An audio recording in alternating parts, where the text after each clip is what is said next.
of August. And at some point, we hope that we can accommodate all of that. This is an important date also because this is Family Day. This is an opportunity for us to come together and really be family in a way that it does not offer that opportunity by you being in the city and separate, but by us coming together on this day, it creates family and it creates bonds that can never be separated.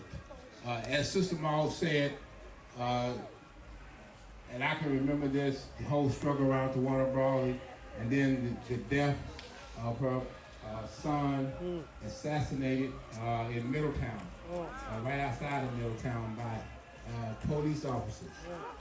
And all of that came down at a particular time, and it really brought us together because we knew that there was a struggle that we had to be a part of that was connecting all of these injustices throughout the tri-state area.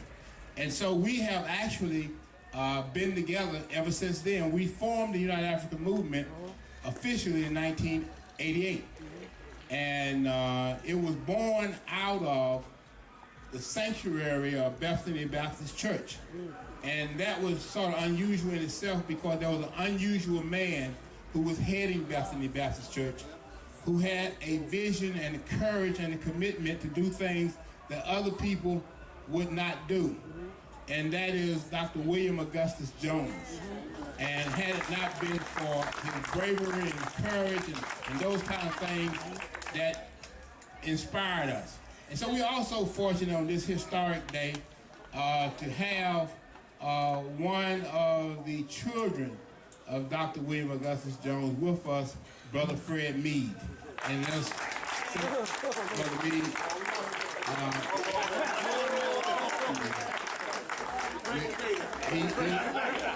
And Sister Maud, he's also up here from Georgia. Oh yeah, he's also up here from Georgia, so we're very pleased to have him as a part of that process. The other thing that was important to us because history actually brings us together and shape what we do.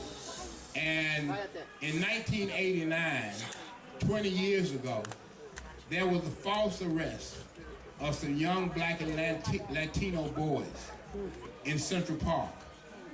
And they were wrongfully arrested, wrongfully prosecuted, and wrongfully convicted. All of them except one. And we were fortunate enough for us to represent that young man successfully. So that all of the young men that got indicted, he was the only one that was acquitted.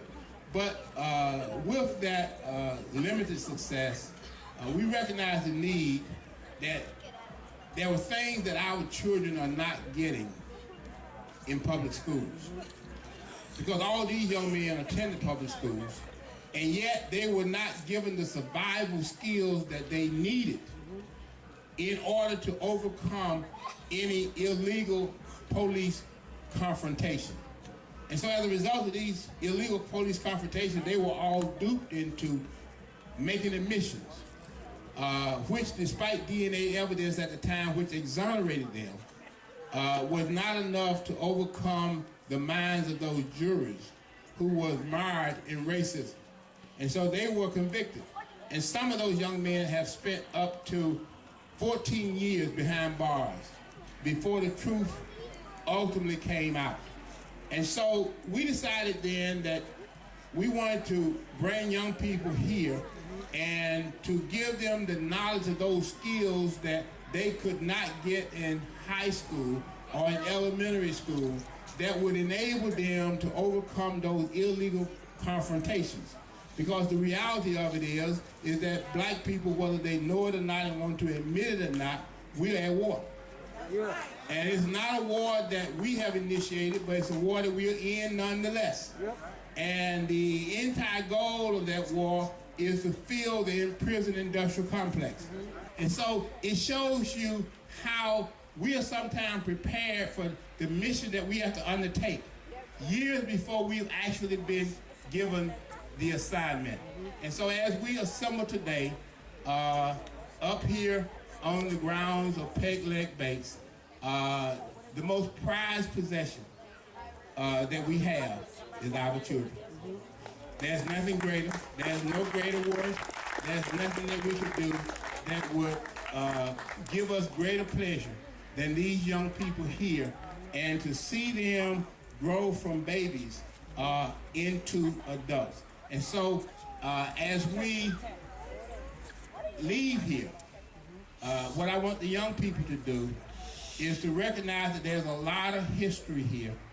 There's a lot of people who have struggled before you got here and who have made it possible for you to be who you are today.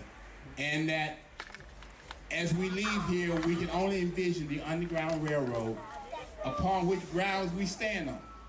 Because this whole area, upstate New York, is part of the Underground Railroad. This is part of the route that we use to move from the South to Canada in hopes of breaking the chains and the shackles that bounded us.